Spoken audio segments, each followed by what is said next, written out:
buenas noches a todos los participantes a este certamen en relación, en el marco del Día Mundial de Cáncer de Pulmón, en la cual la Sociedad Peruana de Cancerología les da la bienvenida. El que habla es el doctor Edgar Amorín, miembro de vicepresidente de la Sociedad Peruana de Cancerología, y tengo hoy día en la noche el agrado de presentar al doctor Luis Mas, quien es médico oncólogo, especialista como miembro también de la sociedad titular de la Sociedad Peruana de Cancerología, experimentado en tema de cáncer de pulmón, reconocido a nivel nacional y en el extranjero, investigador, quien trabaja en el Departamento de Medicina Oncológica del Instituto Nacional de Enfermedades Neoplásicas. Entonces vamos a darle el pase al doctor Luis Mas, quien va a presentarnos un tema muy importante sobre cáncer de pulmón, retos y el futuro del cáncer de pulmón. Adelante, doctor Mas. Muy buenas noches, muchísimas gracias, doctora Morín, por la presentación y también muchas gracias a la Sociedad Peruana de Cancerología por la oportunidad de poder compartir con ustedes este tema bastante interesante. Entonces, vamos a presentar este tema que es interesante respecto a las oportunidades y retos que tiene el cáncer de pulmón en el país. Esto corresponde a mi declaración de conflictos de intereses, desarrollo de actividad docente. También he participado en consultoría, advisory boards y dictado conferencias para las organizaciones que ahí se describen. Y recalcar que esta presentación es confección de mi autoría. Esta es una foto de cuando yo era residente en el Departamento de Medicina en el año 92. Y esto es lo que, de acuerdo a los datos del registro de cáncer de Lima Metropolitana de esa fecha, teníamos. Sabíamos que conocíamos del cáncer de pulmón en ese momento, que no había un tratamiento, que la mediana de sobrevida para estos pacientes era alrededor de 6 meses, que aquellos pacientes que tenían buen estado de actividad eran los que tenían el mejor pronóstico y que solamente era posible o diferenciar, o solamente era necesario, mejor dicho, diferenciar si el cáncer de pulmón era de células pequeñas o no células pequeñas para diferenciar los tratamientos. En la actualidad, de acuerdo a los datos del registro de cáncer de Lima Metropolitana del año 2013 al 2015, vemos que cáncer de pulmón está dentro de las 5 primeras causas de cáncer en general, ¿no? Y representa el 5% de todos los casos de cáncer para ambos sexos, ¿no? Siendo una incidencia de 11.2 casos por 100.000, ¿no? De acuerdo a los datos del registro de cáncer de Lima Metropolitana, la incidencia del cáncer de pulmón para el hombre es de 13 casos por 100.000, representa la tercera causa, y es la segunda causa de muerte por cáncer en el hombre, 11 casos por 100.000. Para la mujer son 10 casos por 100.000, es la cuarta causa de cáncer en la mujer, y es la quinta causa de mortalidad, 8 casos por 100.000. El riesgo de desarrollar cáncer de pulmón para el hombre es de 1 en 21 y para la mujer de 1 en 31. De acuerdo a los datos del registro de cáncer de Lima Metropolitana colectados desde el año 68 hasta el año 2015, que es la última publicación, y teniendo adicionalmente los últimos 10 años un registro continuo de los casos de cáncer de pulmón, vemos que en general la incidencia de cáncer de pulmón para el hombre ha ido disminuyendo y para la mujer ha ido incrementando notablemente, ¿no? ¿Cómo ha ido esto por distritos? Podemos ver esto. En el registro del año 2004, ¿no? Los puntos, los distritos de rojo que están básicamente dentro de Lima, eran los que tenían más alta tasa de incidencia. Esto ha ido modificándose posteriormente y vemos que los cambios, ha habido cambios de amarillo a rojo en muchos de los distritos. Entonces, en el hombre hay una diferencia, pero cuando vemos esta misma tabla o esta misma caracterización para las mujeres, vemos que la cantidad o el incremento de los casos de cáncer de pulmón es mucho mayor. ¿Qué representa esto para el país? En el registro del año 2010 al 2012 hubo 3.000 casos de cáncer de pulmón, ¿no? 25% de ellos tienen antecedente de tabaquismo y 26% antecedente de exposición a combustión de humo de leña. El 85% de los casos se presentan en etapa avanzada. Casi el 50% de los casos son mayores de 70 años y da por igual al hombre y a la mujer. De acuerdo a los datos del Ministerio de Salud del registro de mortalidad entre el año 2008 al 2017, la, la mortalidad por cáncer de pulmón ha ido disminuyendo. ¿Qué factores de riesgos están asociados al cáncer de pulmón? Generalmente, o lo más importante, mejor dicho, es el tabaco. Existe una importante relación del consumo de tabaco con el riesgo de desarrollar cáncer de pulmón. Sin embargo, existen otros factores a los cuales les prestamos poca atención y tenemos que ver que para nuestro medio casi 50% de los casos tienen no relación al tabaco. ¿Cómo es la amenaza del tabaco en el país? La prevalencia del consumo de tabaco es de alrededor del 13% de la población. Uno de cada 4 escolares entre los 8 a 11 años ya inició a fumar. La edad de inicio promedio de consumo de tabaco es de los 13 años y se reduce la esperanza de vida en 5 años para el hombre y 6 años para la mujer. Los departamentos o las regiones que ustedes ven coloreadas de rojo son los sitios donde tiene más alta incidencia el consumo de tabaco.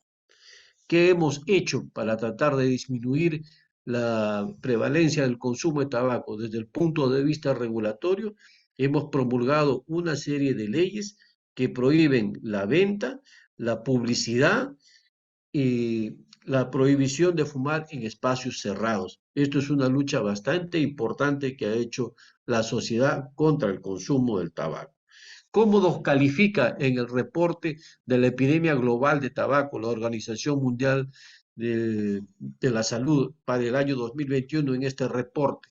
Vemos que tenemos algunos puntos en los cuales estamos aprobados y en otros puntos en los cuales todavía necesitamos hacer algunas acciones. En cuanto al control del monitoreo del tabaco, estamos aprobados. Protegemos a las personas del humo de tabaco, también. Ofrecemos ayuda para dejar el consumo de tabaco. Hay un esfuerzo que hacer en eso para tener mayor iniciativa y ser una actividad que sea permanentemente patrocinada. Se advierte sobre los peligros del consumo de tabaco, eso ya es comentado. Sin embargo, tenemos algunas condiciones en las cuales tenemos que hacer un esfuerzo un poco mayor, como es hacer cumplir las prohibiciones de publicidad y de promoción del tabaco, así como aumentar los impuestos a la venta del tabaco. Calidad de aire, otro punto sumamente importante en el consumo de tabaco. Hemos visto que para el desarrollo de cáncer de pulmón, nuestros pacientes tienen un promedio de uno de cada 4 pacientes tienen el antecedente de exposición a contaminación de aire intradomiciliario, ¿no? En el año 2017, casi 1.800.000 familias cocinaban quemando biomasa como combustible. Y esto hace de que el humo se concentre dentro de la habitación porque tiene pocos sistemas de ventilación y eso hace que tenga una mayor probabilidad de contaminación dentro del aire, ¿no? ¿Qué cosa hace el Estado para mejorar esto? Pues existe un programa de cocina mejorada, como ustedes pueden ver en la fotografía, patrocinada por Foncodes, en el cual trata de mejorar las cocinas o las cantidades de pobladores o de familias que consumen a leña. Y ven que de acuerdo a esta cifra de Foncodes, desde el año 2003 al año 2012, ha ido una disminución sostenida de las familias que cocinan con leña y se ha incrementado el consumo de gas. Cada uno de los puntitos rojos que se ven en el mapa que se muestra en la diapositiva son puntos en donde existe la intervención de cocina mejorada. Otro punto de la calidad del aire es la concentración de radón.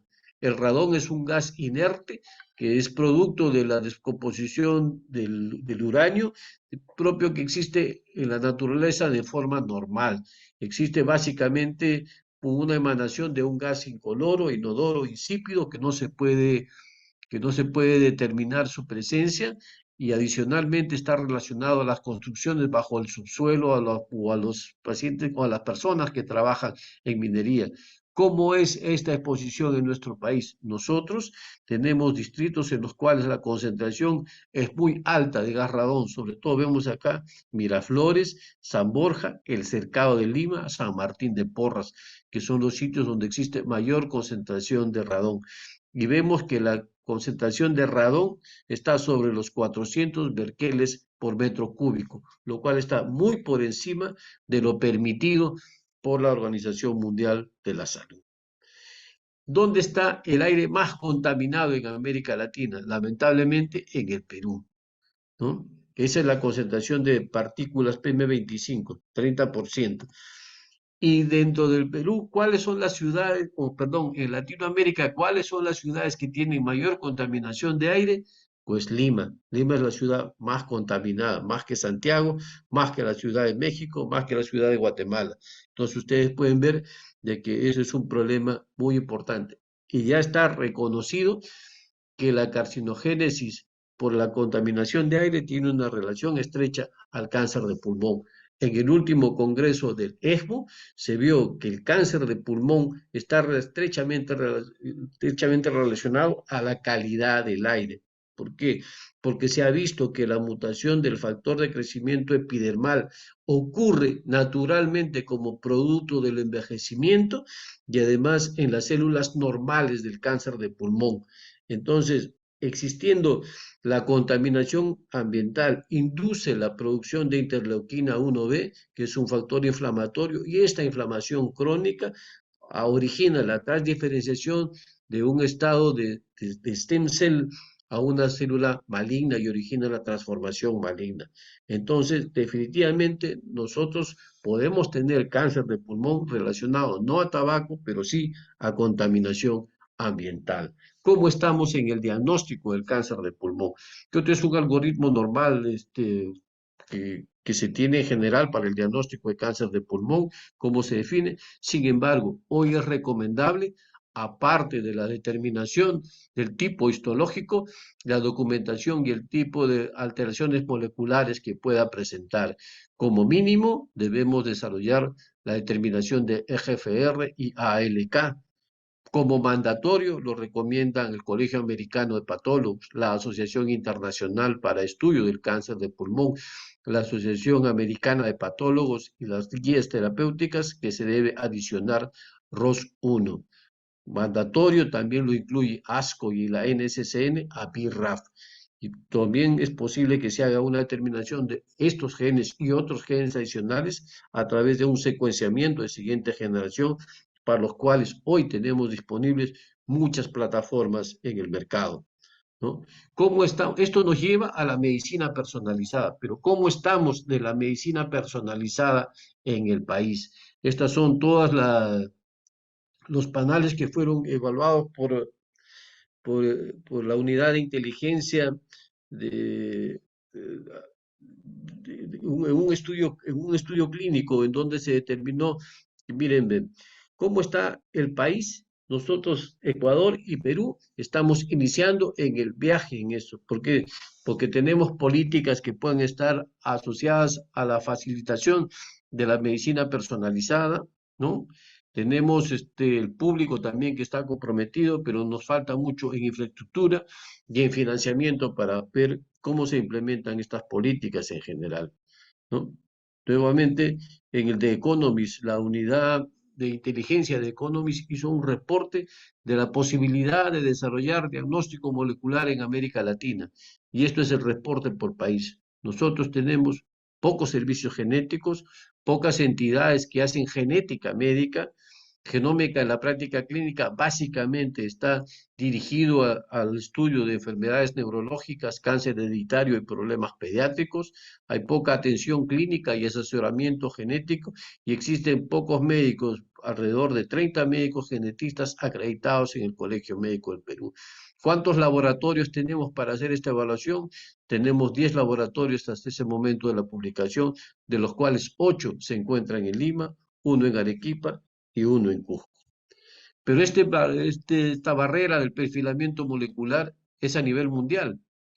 Esto es una encuesta que fue publicada por la Asociación Mundial de Estudio de Cáncer de Pulmón, donde participó el país, ¿no? Tuve la oportunidad de participar, es una encuesta en donde se vio todas las barreras que tienen para poder acceso al diagnóstico molecular. Y mire cómo es casi hasta un 34% de los pacientes no tienen tejido suficiente para ser sometidos a un completo perfilamiento molecular. 23% de los pacientes en Estados Unidos empiezan el tratamiento sin tener un perfilamiento molecular previo.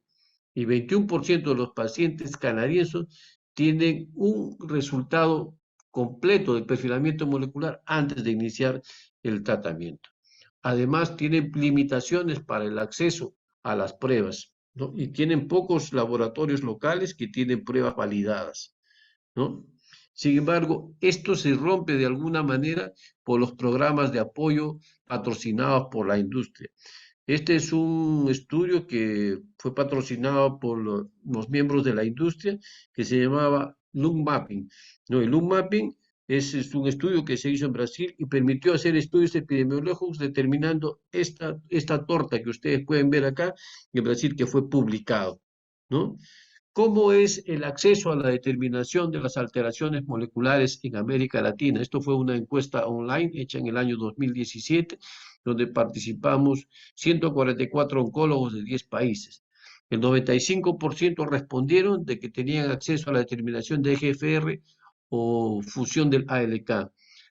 50% evaluaban ambos genes y 3 de cada 4 reportaron de que esto era soportado por la industria.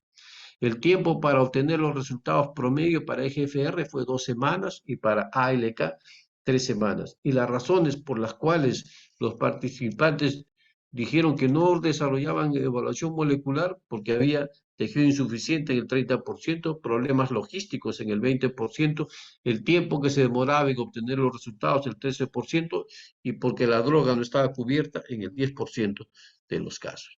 ¿Qué hacemos nosotros en la institución? Pues nosotros tenemos validado en nuestro tarifario reconocido, bueno, determinación del gen BRAF, determinación del EGFR, determinación del gen KRAS, determinación del gen RED, determinación del ALK y la biopsia por aspiración de aguja fina, que es la demostración de la prueba. ¿Cómo está esto en el hospital, en el salud y los privados? Como ustedes pueden ver, la mayoría está disponible provisto por un tercero. La institución rutinariamente determina PDL1, EGFR y ALK, que es lo mínimo que debe brindarse a un paciente. ¿No? Estas necesidades de determinación son variables por país, por región, por hospital, por pagador, ¿no? De acuerdo a las indicaciones, a las necesidades que tienen del deseo del paciente, el acceso al tratamiento, las aprobaciones de las drogas, los estudios clínicos y las indicaciones en las guías, ¿no? Y esto es un problema que se tiene principalmente por la determinación o la cantidad del material que pueda tener uno para determinación molecular. Acá ustedes pueden ver cómo en la primera lámina que está a la izquierda de mi pantalla, ven de que el material es suficiente para hacer las pruebas. Sin embargo, en la otra que parece que es una buena cantidad de muestras, tenemos una pequeña población celular que probablemente no sirva para hacer las determinaciones moleculares. ¿Y cómo es nuestra realidad en la institución? Miren, de las muestras que uno hace para determinación de ALK, 10% es puesto insuficiente, es decir, no tenemos la cantidad de células suficientes, sería 50% de células para poder determinar la expresión de este marcador. Y en el 26% de los casos no procede, es decir, pueden haber células, pero no son lo suficientes para poder determinarlas. En el 64% de estos, o sea, solamente podemos determinar en 2 de cada 3 pacientes. ¿Cómo es para determinación de EGFR? El 16% no procede porque no hay material. Del 84% uno logra rescatar material suficiente solamente al 65% de los casos. En el 35% de los casos no hay suficiente cantidad de ADN para determinación del molécula. O sea, no solamente es de que tenga disponible la prueba, de que haya material suficiente, sino además tenemos que tener una cantidad mínima de ADN para poder determinar el marcador. Y esto es un problema en todo el mundo, ¿no? Esto es una encuesta que se hizo por la Asociación Europea de Oncología Médica, donde pueden ver ustedes, no es posible determinar el marcador porque no tiene biopsia hasta en el 20% de los casos. No hay muestras adecuadas hasta en el 26% de los casos, ¿no? Entonces, a estos nace la necesidad de tener una alternativa, la probabilidad de hacer biopsia líquida. ¿Hemos hecho biopsia líquida en el país? Pues claro, se ha hecho biopsia líquida participando en estudios clínicos. Y de las biopsias líquidas que hemos podido hacer, esto es una diapositiva de los 200 casos los 200 primeros casos que se evaluaron, en donde podemos ver que no se puede desarrollar la prueba en el 4% de los casos, porque no había suficiente material para rescatar de la sangre. En el 10% no había alteración molecular. Una alteración en el 22%, pero en la mayoría de los casos, el 63%, tiene más de una alteración molecular. Y la más frecuente es el de la determinación del EGFR, seguido de CARRAS, seguido de ALK. Las demás son poco frecuentes y están en alrededor de 1 al 2%.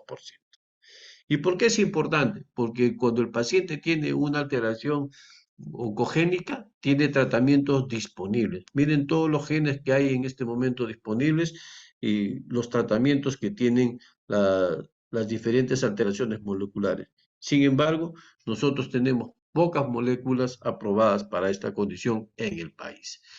Con la promulgación de la Ley Nacional del Cáncer y la promulgación de la Ley del Cáncer de Pulmón, se nos abren oportunidades para poder mejorar esto, ¿no?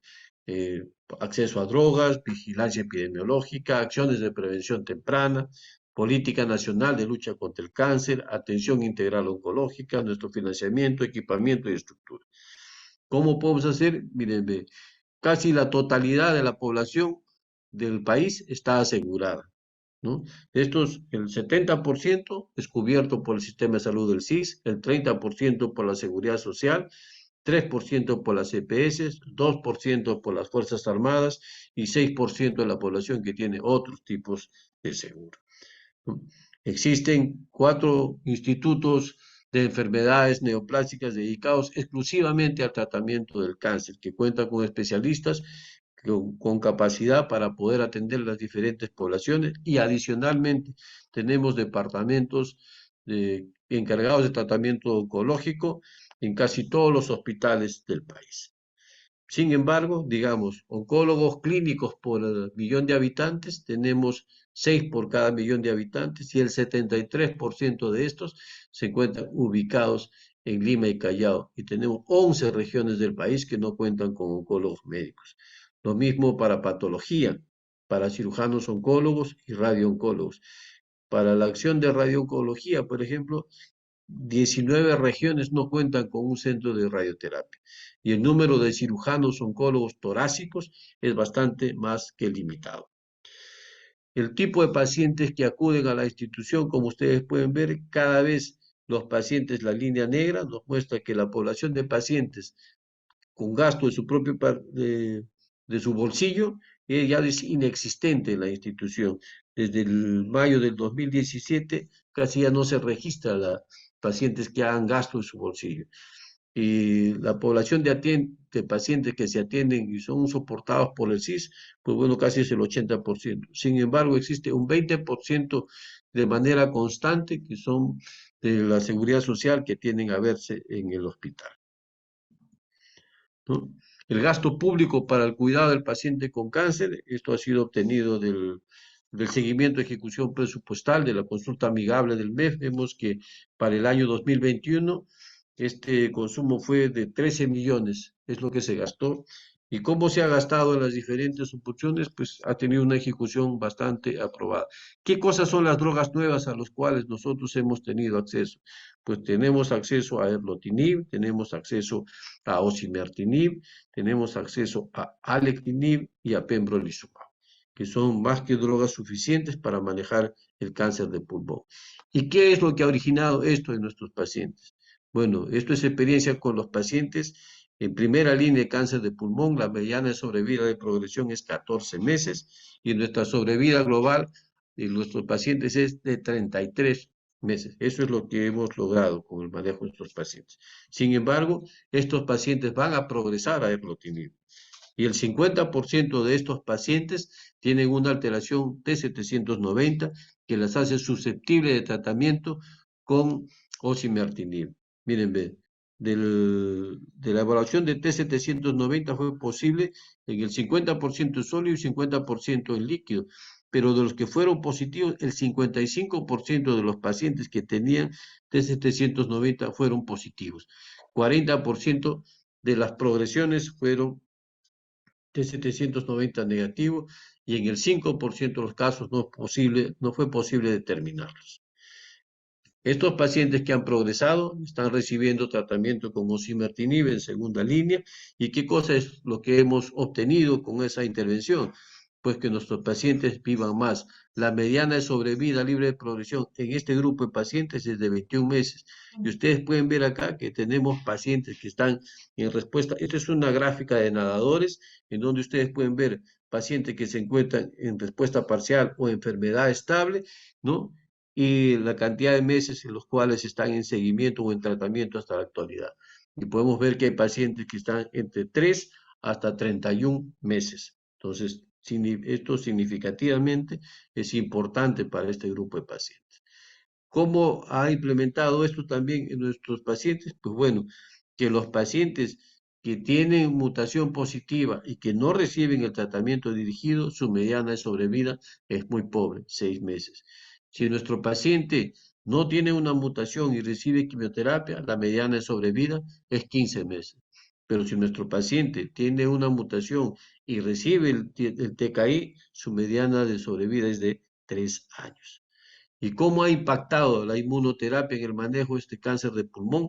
Pues también es muy importante. La mediana de sobrevida libre de progresión de estos pacientes es de 18 meses y la sobrevida global, la mediana, no ha sido alcanzada para este grupo de pacientes. Y esto es como, de acuerdo a los umbrales, las medicinas de alto costo, creo que no es muy importante, pero este gráfico sí es interesante porque podemos ver acá. Esta es la supervivencia estimada en meses, ¿no? El 100% y el costo del tratamiento. Entonces, mientras tengamos la parte más alta y más cercana al 100, son las drogas más efectivas. Y ahí ustedes pueden ver cladribina, lenalidomida, nilotinib, ¿no? Pembrolizumab, son trastuzumab, son las drogas que tienen costo alto y que son altamente efectivas. No tenemos drogas que son poco efectivas y caras.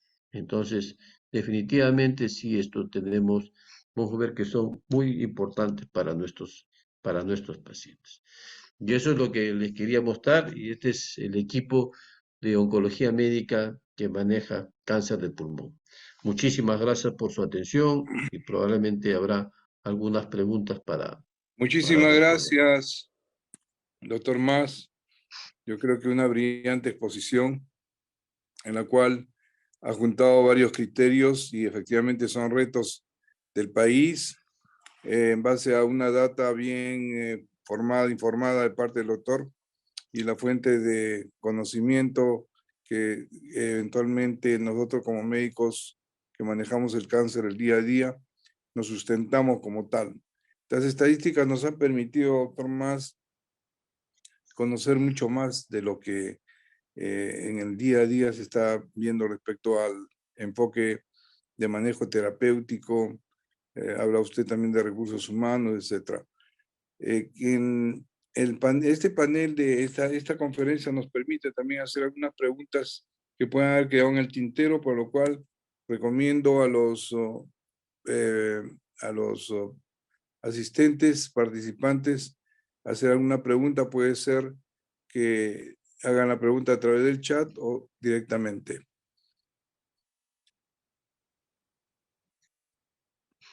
Mientras se preparan, quería hacer una pregunta al doctor Mas. Cuando se habla de el tema de farmacogenómica, es cierto que uno se sustenta en evaluaciones de estudios moleculares, mutaciones y expresiones. Es necesario que todo paciente tenga el secuenciamiento genético necesariamente para poder tomar decisiones terapéuticas, o desde ese punto de vista de la farmacogenómica no lo es necesariamente en este momento. No, es importante para todo paciente que tiene diagnóstico de cáncer de pulmón que tenga un perfilamiento molecular. Sobre todo, pues nosotros tenemos una alta tasa de pacientes con diagnóstico de adenocarcinoma, sobre todo, una poca prevalencia de carcinoma epidermoide y una tasa no tan alta de pacientes no fumadores. Entonces, las alteraciones moleculares generalmente se ven en pacientes que no son fumadores. Y estos pacientes tienen tratamientos dirigidos y casi más del 50% de nuestros pacientes van a tener una alteración molecular en el EGFR y en el ALK, para los cuales hay tratamiento disponible. Nosotros no tenemos acceso a secuenciamiento de siguiente generación de forma masiva, que sí es importante. ¿Por qué es importante? Porque aparte de poder determinar los genes que puedan ser susceptibles de tratamiento dirigido, también existe la coexistencia de mutaciones en forma simultánea, lo cual hace de que algunos de estos pacientes puedan ser o tener un pronóstico un poco diferente o un poco negativo en relación a los tratamientos, ¿no? Se ha visto, por ejemplo, en un reporte que recientemente hemos publicado, que aquellos pacientes que expresan EGFR también coexpresan en forma simultánea P53, que es un gen muy frecuente alterado en muchas neoplasias. Estos pacientes tienen una mediana de sobrevida mucho más corta que si no tienen el P53 alterado. Y la diferencia es importantísima porque si un paciente tiene P53 mutado, la probabilidad de sobrevivir es de 13 meses, mientras que si tiene un no mutado es casi de 19 meses. La sobrevida libre de progresión, aunque si eso sí se traduce importantemente. Pero creo que nosotros debemos tener un panel mínimo de determinación a los pacientes con cáncer de pulmón, y esto incluye EGFR, ALK y ROS1, porque hay tratamientos disponibles para eso en este momento en el país.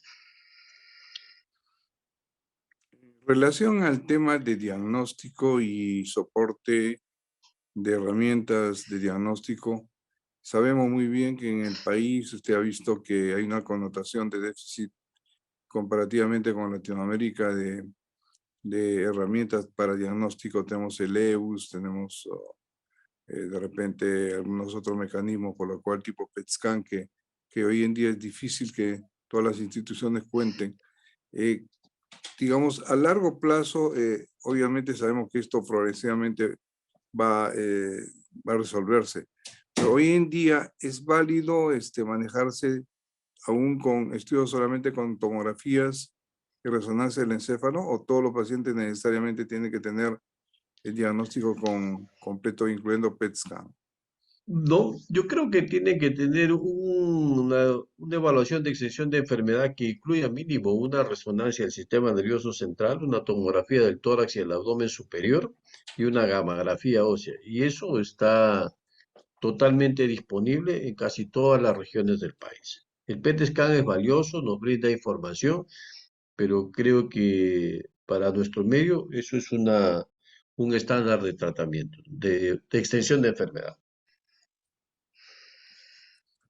Ahora, desde el punto de vista también en el manejo, aprovechamos la oportunidad para que nos diga a los cirujanos y a los radiooncólogos, cuando uno hace neoadyuvancia y se junta la multidisciplina, ¿qué drogas serían las ideales para un adenocarcinoma? Que un paciente que tiene un 3A y uno quiere tener, digamos, acceso a la multidisciplina con criterio quirúrgico, ¿cuáles serían las drogas de elección? ¿Cuál es el estándar o idealmente cuál sería la siguiente? El, digamos, hay que tener en consideración que lo primordial para manejo de cáncer en general es multidisciplinario. Multidisciplinario en el concepto centrado en el paciente, donde todas las especialidades convergen alrededor de él para brindarle la mejor oportunidad de acceso al tratamiento. Existen tratamientos disponibles, la quimioinmunoterapia creo que es la mejor alternativa para el grupo de pacientes que están en neoadyuvancia, que es una alternativa, sobre todo costo efectiva, diría yo, ¿no? Porque la intervención es de 3 cursos de tratamiento seguido de observación. Entonces, eso es una estrategia importante. Lamentablemente, la proporción de pacientes que están en ese estadio o susceptibles de tratamiento quirúrgico son pocos, ¿no? La mayoría son enfermedad avanzada.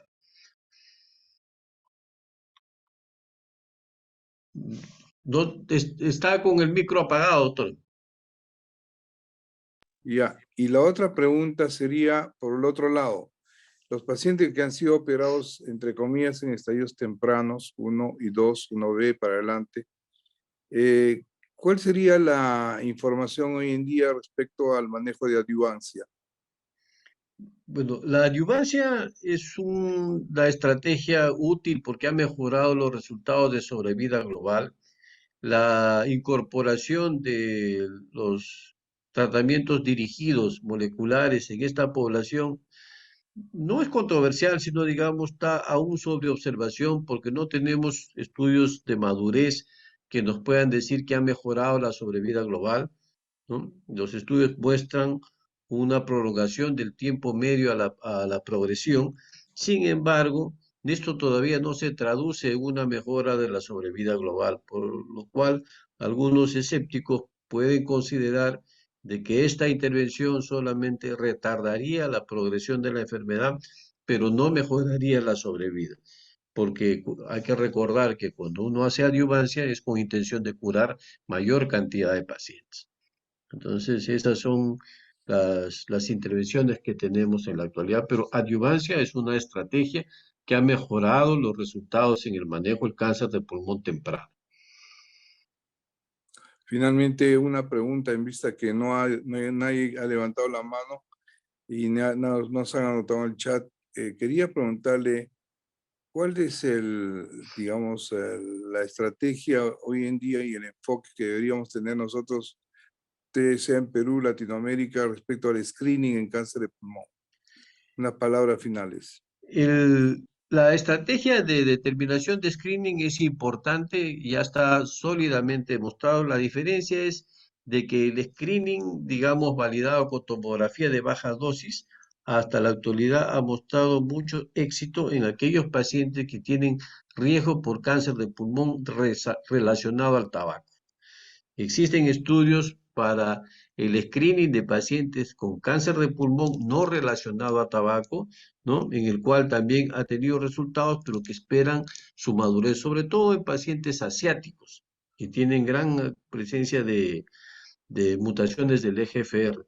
Pero creo que el screening es una estrategia que debemos implementar porque cáncer de pulmón es una enfermedad frecuente y adicionalmente mortal. Entonces, las estrategias de screening es una iniciativa que debemos de pensar bastante más que serio de implementar en nuestro país. Perfecto, yo creo que hemos tenido una excelente charla, también excelente conversación con el doctor Luis Mas. Repito, un experto a nivel nacional, internacional, reconocido en todos los medios, por lo cual hemos aprovechado la oportunidad de su experiencia para que nos cuente algo vinculante a su día a día. Si tiene algunas palabras, doctor, más antes de cerrar. No, muchas Finalmente, gracias, claro, muchas gracias a la sociedad por la invitación y recordar que el cáncer de pulmón es una enfermedad que puede prevenirse, sobre todo mejorando las condiciones del medio ambiente, ¿no? Calidad de aire, no el tabaco, y eso es más que importante para evitar este flagelo que puede causar muchas muertes en nuestra sociedad. muchas gracias a ustedes, a los participantes, al doctor Luis Mas, por su conferencia, y de otro lado decirle que estamos celebrando mañana Día Mundial del Cáncer de Pulmón, acá en nuestro país y en todo el mundo, de manera tal de que invitamos para mañana a las 7 de la noche la ceremonia de iluminación que tenemos en el Instituto Nacional de Enfermedades Neoplásicas, y cerramos esta edición saludándolo nuevamente y agradeciéndolo al doctor de parte de la Sociedad Peruana de Cancerología por su excelente exposición. Muchas gracias y buenas noches con todos. Buenas noches.